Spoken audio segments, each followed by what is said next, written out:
surge en lo más profundo de la selva amazónica. Karl Brugger fue el encargado de registrar y publicar la Crónica de Akakor, obra basada en el testimonio de Tatún Kanara, quien se presenta como el príncipe de la tribu de los Uga Mongulala, un pueblo que tiene recogido todo lo sucedido desde hace 15.000 años, en el lenguaje de los antiguos dioses, desde su llegada procedente de las estrellas, así como la creación de las diferentes tribus indígenas de Sudamérica, la llegada a este territorio del pueblo nórdico europeo de los godos o la de los españoles en busca del Nuevo Mundo e incluso de los nazis de Hitler. Comienza la Edad de Oro con la llegada de los maestros antiguos, así cuenta.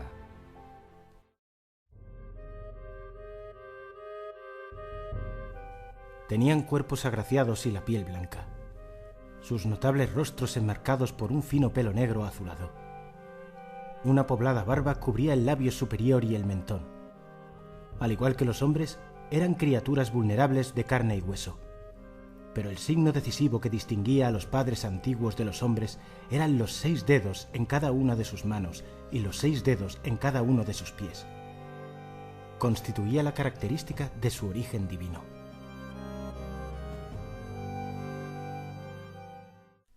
Los dioses escogieron a sus servidores para que vivieran con ellos y les transmitieron sus conocimientos, llegando a fundar la tribu de los Uga Mongulala, que se traduce como las tribus escogidas aliadas. Y como una muestra de su alianza eterna, se mezclaron con sus servidores. Así, los Uga Mongulala se parecen físicamente a sus divinos antepasados, pero sin los 6 dedos en manos y pies. Con sus conocimientos, construyeron primero Acanis, primera fortaleza, situada en México, después Akakor, segunda fortaleza, y por último Akajim, tercera fortaleza. Akakor está situada sobre un valle elevado en las montañas en la zona fronteriza entre los países llamados Perú y Brasil. Además de estas poderosas ciudades, los padres antiguos erigieron 3 recintos religiosos sagrados: Salacere, en las zonas altas del Gran Río, Tiahuanaco, sobre el Gran Lago, y Manoa, en la llanura elevada del sur. Eran las residencias terrestres de los maestros antiguos y un lugar prohibido para los Uga Mongulala. En el centro se levantaba una gigantesca pirámide, y una espaciosa escalera conducía hasta la plataforma, en la que los dioses celebraban extrañas ceremonias desconocidas para la tribu. Akakor yace ahora en ruinas. La gran puerta de piedra está derruida. Las lianas crecen en el gran templo del sol. Los Uga Mongulala acordaron destruir la ciudad para que ésta no revelara la presencia de su pueblo a los blancos bárbaros, así es como llamaban a los europeos. Es por esto por lo que se vieron obligados a abandonar Akakor, huyendo al interior de las residencias subterráneas, el último regalo de los dioses. Las estancias subterráneas están compuestas por 13 ciudades y unidas entre sí por túneles, ocultas en el interior de las montañas de los Andes y confeccionadas en imagen a la constelación de Sberta, el hogar de los padres antiguos. En el interior del templo hay 12 entradas a los túneles que unen Akakor inferior con las otras ciudades subterráneas. Estos tienen las paredes inclinadas y un techo plano con una altura de 5 hombres, y serían necesarios varios días andando para alcanzar cualquiera de estas ciudades desde Akakor. Las 12 ciudades del interior de la Tierra están iluminadas artificialmente a través de espejos de plata, disponen de agua procedente de las montañas y en caso de emergencia las residencias subterráneas pueden aislarse del exterior mediante grandes puertas de roca móviles. Los Uga Mongulala nada saben sobre la construcción de Akakor inferior. Su historia se pierde en la oscuridad del pasado.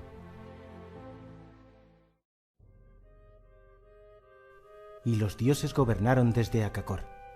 Tenían naves más rápidas que el vuelo de los pájaros, naves que llegaban a su punto de destino sin velas y sin remos, tanto por la noche como por el día.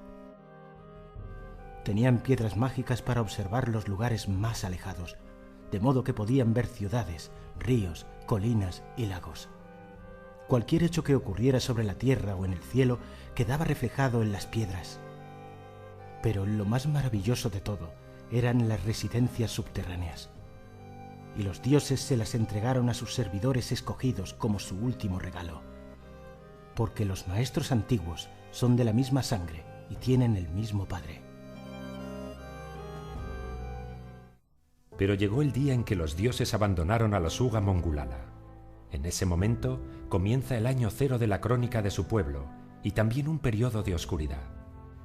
En el año 13, que corresponde al 10.468 a.C. de nuestra era, sobreviene la primera gran catástrofe, que afectó no solo a su pueblo, sino también a otras civilizaciones de todo el mundo, y es recogido por muchas culturas.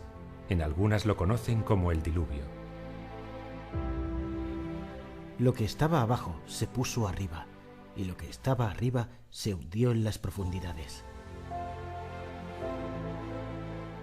En este caso, el pueblo de los Uga Mongulala se refugió en las residencias inferiores, tal y como les ordenaron los dioses antes de su partida. Pero, ¿cómo sabían estos dioses qué acontecimientos sucederían en la Tierra? Los Uga Mongulala hablaban de otra raza, posiblemente extraterrestre, con la que estaban en guerra sus dioses.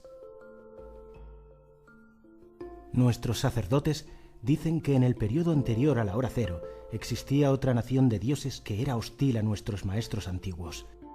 Según las imágenes del gran templo del sol en Akakor, las extrañas criaturas parecían hombres, tenían mucho pelo y eran de piel rojiza. Como los hombres, tenían 5 dedos en las manos y 5 en los pies. Mas de sus espaldas crecían cabezas de serpientes, de tigres, de halcones y de otros animales. Según narran las crónicas de Akakor, después de esta catástrofe la estructura geológica del terreno cambió y los lugares sagrados de Salacere, Tiahuanaco y Manoa fueron destruidos por la furia terrible de los dioses. A esta primera catástrofe le siguió otra. Castigaremos al pueblo, lo erradicaremos de la faz de la tierra, al hombre y al ganado, a los gusanos y a los pájaros del cielo, porque han rechazado nuestro legado.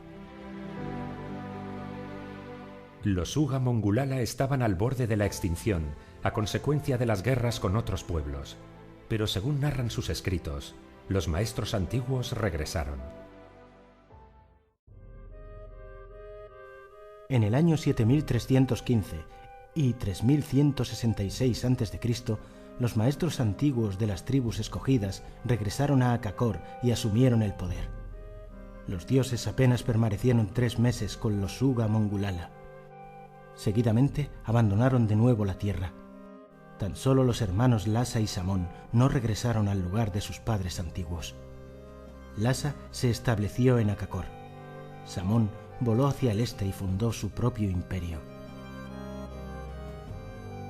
A menudo Lhasa estaba ausente con su disco volante, visitaba a su hermano Samón, volaba al poderoso imperio del este y llevaba consigo una extraña vasija que podía atravesar el agua y las montañas. Las crónicas no recogen exactamente dónde se asentó Samón. Lhasa era el hijo elegido por los dioses, y según cuentan nadie podía derrotarle ni matarle. Él fue quien reconstruyó el antiguo imperio e incluso lo amplió, ordenando la construcción de nuevas fortalezas, entre ellas Machu Picchu. También construyó la ciudad de Ofir, en la desembocadura del Amazonas, que estuvo comerciando con el imperio de Samón durante 2000 años. Durante los 300 años de su reinado, sentó las bases de un poderoso imperio. Luego regresó con los dioses.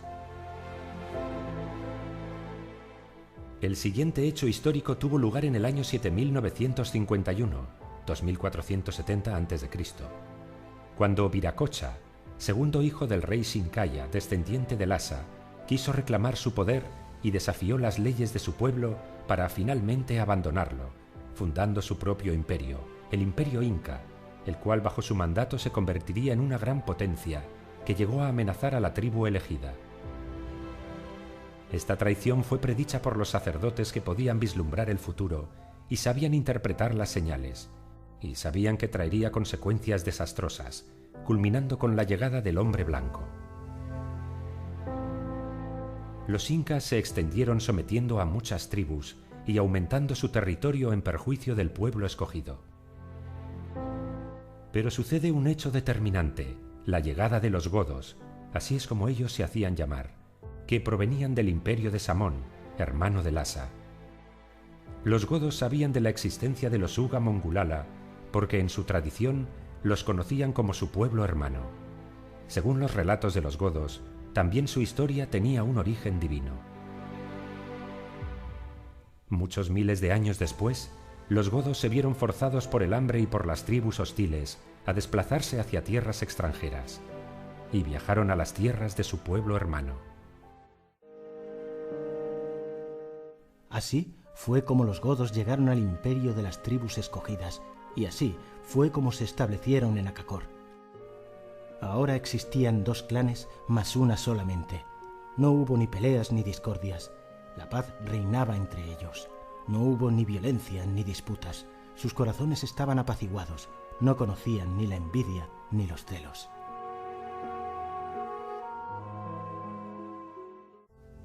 Ahora Akakor contaba con la ayuda de un pueblo más avanzado tecnológicamente y con más conocimientos en la guerra, lo que supuso el resurgir del imperio. Así vivieron 1000 años de paz, firmada con los incas desde la llegada de los godos. Pero esta etapa se vio interrumpida con la llegada del hombre blanco. El hombre blanco, a partir de 1492, se extiende por América. La llegada de los españoles, hombres barbudos, causó alegría a los pueblos indígenas, creyendo que habían regresado los dioses después de 6000 años. Pero los sacerdotes, que conocen todas las cosas, que ven el futuro y para quienes nada permanece oculto, observaron signos ominosos en el cielo. Muy pronto se descubrió que las noticias sobre el retorno de nuestros maestros antiguos constituían un cruel error. Los Uga Mongulala se vieron obligados a retirarse a las ciudades subterráneas interiores, abandonando ciudades como la de Machu Picchu. Desde la llegada de los españoles, el pueblo indígena ha visto cómo su espacio exterior ha sido invadido por explotadores del caucho, buscadores de oro y todo tipo de saqueadores, lo que provocó constantes enfrentamientos con los Uga Mongulala. Hacia el año 1936, tras asaltar un asentamiento blanco, tomaron como prisionera a una monja alemana que pronto se ganaría los favores de la tribu y se casaría con el rey del pueblo. Esta mujer, viendo que el pueblo iba desapareciendo poco a poco, viajó a su país en busca de aliados, regresando a Akakor con representantes de la Alemania nazi, con los que firmaron una alianza, mediante la cual se les proveería de material de guerra y soldados para instruirles y así poder hacer frente a los blancos bárbaros. Los nazis no solo buscaban un aliado más que se sumara a su causa, también querían apropiarse de los conocimientos de los pueblos antiguos. Se sabe que a través de los departamentos secretos de la Alemania nazi, Hitler buscaba las entradas secretas al mundo subterráneo, además de tecnología antigua. Llegaron soldados alemanes entre 1941 y 45, fecha en la que alcanzaron la cifra de 2000. Pero al acabar la guerra, las comunicaciones se cortaron y los alemanes quedaron atrapados en Akakor. Estos pasaron a formar parte de la tribu, ya que no les podían dejar marchar por si revelaban la existencia de la ciudad oculta. Después de la Segunda Guerra Mundial, unas 30.000 personas vivían en las ciudades subterráneas. Algunas quedaron desiertas, llenas de objetos y de material de guerra.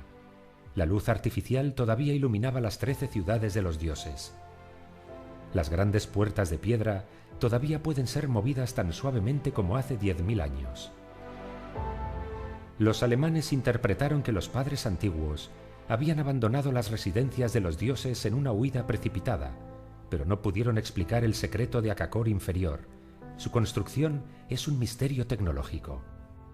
Porque los supuestos dioses construyeron las ciudades según sus propios planes, desconocidos para los Uga Mongulala. Solamente cuando ellos regresen comprenderán los humanos sus trabajos y sus actos. En 1968, tras la muerte del jefe Shinkaya, el Consejo Supremo se reunió para elegir al nuevo príncipe y legítimo gobernador de los Uga Mongulala. Tatún Kanara, como hijo legítimo entre Shinkaya y la monja alemana, fue escoltado por el sacerdote a las regiones secretas de Akakor inferior. Yo entré en el recinto religioso secreto, envuelto en el traje dorado del asa, descendí por una espaciosa escalera. Me condujo al interior de una habitación. Repentinamente, una voz parecía proceder de todas partes. Me llevó a una tercera habitación, aún más profunda e interior. En el centro se encontraban 4 bloques de piedra transparente. Cuando, lleno de terror, pude acercarme, descubrí en ellos a 4 misteriosas criaturas, 4 muertos vivientes, 4 humanos durmientes, 3 hombres y una mujer. Yacían en un líquido que los cubría hasta el pecho.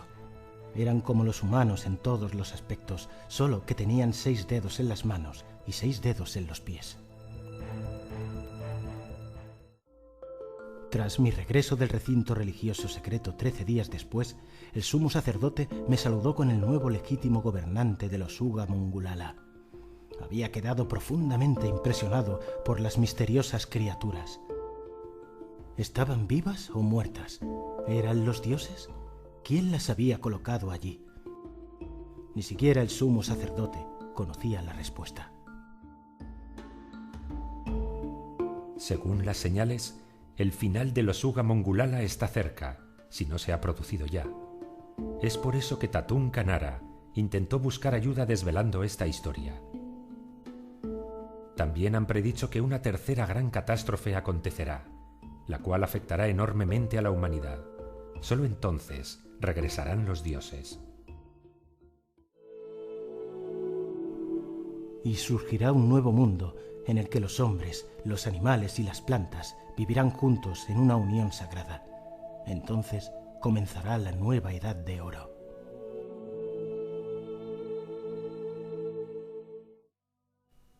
¿Es posible que esta historia sea auténtica? ¿O acaso fue solo una invención de Tatún Kanara o incluso el periodista alemán Karl Brugger? No podemos saberlo con certeza, pero hay tantos detalles en el relato que nos hacen plantearnos la posibilidad de que Akakor sea real, en contraposición con la historia oficial. Sería una más de las tantas experiencias relatadas por todo el mundo que no encajan con la historia preestablecida. Desde Gonzalo Pizarro y Francisco de Orellana, incluso el inquebrantable Percival Harrison Fawcett y todos los exploradores que le sucedieron, en su afán de encontrar ciudades perdidas en la selva y tesoros ocultos, forman parte de la misteriosa historia del Amazonas. Pero, ¿y si el mundo perdido que tanto se ha buscado no estuviese en la superficie, sino bajo ella? Uno de los mayores intentos modernos de sacar a la luz lo que se esconde en la selva de Sudamérica ha sido obstaculizado por diferentes causas que mantienen vivo el ansiado secreto. Así nace la historia de un indígena que se presenta como Tatún Kanara, príncipe de los Uga Mongulala, un pueblo que habita en el interior de la selva amazónica, que se vio obligado a internarse en las dependencias de una ciudad subterránea llamada Akakor, segunda fortaleza, y destruir a propósito cualquier signo que delatase su presencia en el exterior. Según Tatún Kanara, esta ciudad fue construida por los dioses procedentes de las estrellas que hace 15.000 años vinieron y se mezclaron con los hombres y mujeres de la tierra, de rasgos finos, piel blanca, pelo negro azulado, barba en el labio superior y en el mentón, y que tenían 6 dedos en cada mano y pie. La historia de su pueblo está escrita en el lenguaje de los antiguos dioses, sobre pieles de animales y pergaminos, cuidadosamente guardados en el interior de un pasadizo subterráneo, revestido de oro, bajo el templo del sol, en esta ciudad bajo tierra. A consecuencia de las luchas y los enfrentamientos con todo tipo de saqueadores, ya sea del caucho, madera o del oro, su pueblo está a punto de la extinción si no se ha producido ya. Tatún Kanara, como responsable de su tribu, se vio obligado a recurrir a la civilización blanca en busca de ayuda. En 1968 aparecen los primeros registros de la actuación del príncipe de los Uga Mongulala. La crónica de un periódico recoge que el indígena salvó la vida de 12 oficiales brasileños que sobrevolaban la región de Acre, Brasil, y cuyo avión se precipitó en plena selva amazónica, tras lo cual le concedieron un permiso de trabajo brasileño y un documento de identidad. Para sorpresa de los oficiales, el indio hablaba un deficiente alemán, unas pocas palabras en portugués y diferentes dialectos indígenas. Un año más tarde, estalló una nueva lucha entre nativos de la selva y colonos en la región fronteriza de Madre de Dios, donde los indígenas salieron muy mal parados una vez más. Según la prensa peruana, el líder de los nativos se hacía llamar Tatunka, que terminó por refugiarse en Brasil. Tras aquella revuelta, Tatunka Nara intentó el diálogo con funcionarios brasileños del Servicio de Protección Indígena, FUNAI, que se mostraron reticentes a sus plegarias y solo consiguió que le encarcelaran. Pudo salir de prisión gracias a la ayuda de los oficiales brasileños, a los que rescató, tras lo cual se internó en la selva. Hasta que en 1971, en la ciudad brasileña de Manaos, Tatunka tuvo un encuentro con el excomandante de la línea aérea Swissair, Ferdinand Smith, que quedó fascinado con su historia. El excomandante se puso en contacto con el investigador suizo Erich von Däniken, autor de varios bestsellers y defensor de la teoría de los antiguos astronautas, al que mantuvo informado durante varios años sobre los movimientos del indígena. Pero sería el alemán Karl Brugger, un corresponsal de radio y televisión alemana que llegó a Brasil, quien finalmente comprobaría y registraría el testimonio de Tatunka Nara. Brugger tenía estudios de historia contemporánea y se le consideraba un especialista en cuestiones indígenas. Gracias a él, se conoce esta fascinante historia, recogida en su libro La Crónica de Acacor, una obra cuya publicación se censuró en Brasil y algunos países de habla hispana, en la que narra el increíble testimonio del caudillo indígena, que, de ser cierto, sería uno de los mayores secretos ocultados al mundo. Karl Brugger y Tatunka Nara se vieron en la ciudad brasileña de Manaos. Brugger se sorprendió al ver los rasgos físicos del jefe indígena. Era alto, tenía el pelo largo y oscuro y un rostro finamente moldeado, con ojos castaños, ceñudos y suspicaces.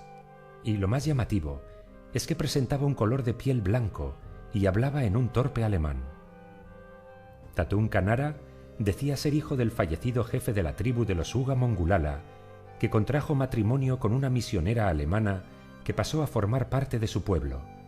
Eso explicaba sus rasgos mestizos y su conocimiento del alemán. En una habitación de hotel en Manaos, el corresponsal alemán grabó en cintas de audio la fantástica historia contada por el príncipe mestizo, la cual en un principio le pareció una invención, pero el propio Brugger se encargó de investigar y confirmar parte del relato de su vida con documentos del servicio secreto brasileño y material de prensa. Eso le animó a creer en la posibilidad de que Acacor no fuera la locura de un pobre indígena. Tras mostrarle la ubicación de Acacor en el mapa, Tatunka le invitó a conocer la ciudad perdida en el Amazonas, a lo que Brugger aceptó, y se embarcaron en una aventura cuyo final no fue el esperado. Tras 18 días remontando los afluentes del Amazonas y a pocas jornadas de su objetivo, tras sufrir las duras condiciones de la selva que mermaban el ánimo de la expedición, llegaron a un tramo de aguas rápidas, donde perdieron casi la totalidad de su equipo de cámaras de filmación, alimentos y medicamentos, lo que les obligó a volver a Manaos, dejando a un Tatunka Nara contrariado y frustrado, continuando en solitario en dirección a su hogar. Después de este fracaso, le tocó el turno a Erich von Däniken, quien no se había olvidado de esta increíble historia. Y a través de Ferdinand Smith, siguió en contacto con Tatunka Nara, al que en el año 77 pidió pruebas sólidas que confirmasen la veracidad de sus relatos. Däniken tenía intención de financiar una expedición, pero antes quería asegurarse de que no se encontraba ante un engaño. El mestizo, entre otras cosas, le habló de un objeto misterioso que había sido entregado a los sacerdotes por los dioses venidos del cielo en una nave brillante.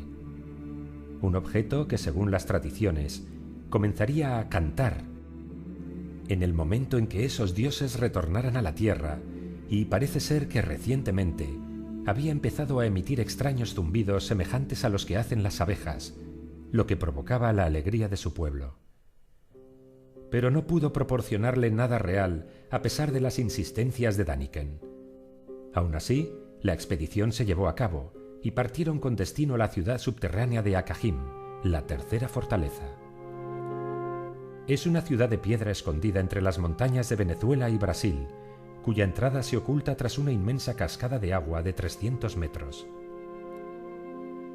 El mestizo pudo revelar estos datos porque Akahim permanece en ruinas desde hace 400 años. Cuando la expedición estaba a poca distancia de su objetivo, al renombrado arqueólogo y expedicionario que acompañaba al grupo por orden del gobierno brasileño, llamado R. Pires Brandão, se le disparó su arma de fuego hiriéndole en un brazo, acabando con las expectativas de descubrir la ciudad. Según parece, Brandão se autolesionó a propósito. Por lo visto tenía órdenes del propio gobierno brasileño de boicotear la expedición cuando estuviesen cerca, algo que Däniken denunció públicamente. Tuvieron que regresar justamente cuando avistaron lo que parecían formaciones piramidales cubiertas por una frondosa vegetación a tan solo 2 días a pie de Akahim. Erik von Däniken, sin darse por vencido, organizó una nueva expedición, esta vez encabezada por Smith y guiado de nuevo por Tatún Canara. Pudo fotografiar 3 pirámides junto a una cadena montañosa. Al parecer, se trataba de Akahim. Se encontraban a muy poca distancia de la ciudad cuando alcanzaron la entrada, situada detrás de una catarata, y a su encuentro salió un indígena, al que Tatún Canara identificó llamándole Ramos, y ambos se abrazaron, mostrando un reconocimiento mutuo. Ramos lucía un largo cabello negro, piel oscura y ojos verdes. Ramos era el jefe de los guerreros de los Uga Mongulala, quien esperaba reunirse con Däniken, pero el suizo esta vez no participó activamente en la expedición. Y tras una conversación, otra vez la aventura terminó sin alcanzar el ansiado destino. El príncipe indígena Tatún Canara, después de hablar con Ramos, no estaba dispuesto a continuar, porque si regresaba con su pueblo, le obligarían a casarse con una princesa ya asignada, algo que no podía aceptar porque ya tenía mujer en Manaos. Por lo tanto, Smith tendría que continuar con Ramos, pero no le garantizaban su regreso con vida. Llegados a este punto, a pocas horas de su objetivo, valorando que tal vez no sobreviviera para contarlo, aceptó continuar hasta la ciudad de Akahim. Pero Tatunka se interpuso y no le dejó ir con Ramos. Tatunka se temía que si volvía solo a la civilización blanca, lo culparían de la desaparición del excomandante, y así fue como una vez más fracasa un intento más por encontrar la ciudad perdida. Pasado un tiempo, en 1984, Karl Brugger seguía vinculado al enigma de Akakor y estaba a punto de abandonar su cargo como corresponsal en Brasil para dedicarse exclusivamente a desvelar el misterio. Fue entonces cuando sucedió una tragedia. Brugger paseaba con un compañero de trabajo por la ciudad brasileña de Río de Janeiro, cuando fue disparado a quemarropa por un individuo sin identificar tras intercambiar unas palabras en portugués, hiriendo de muerte al periodista.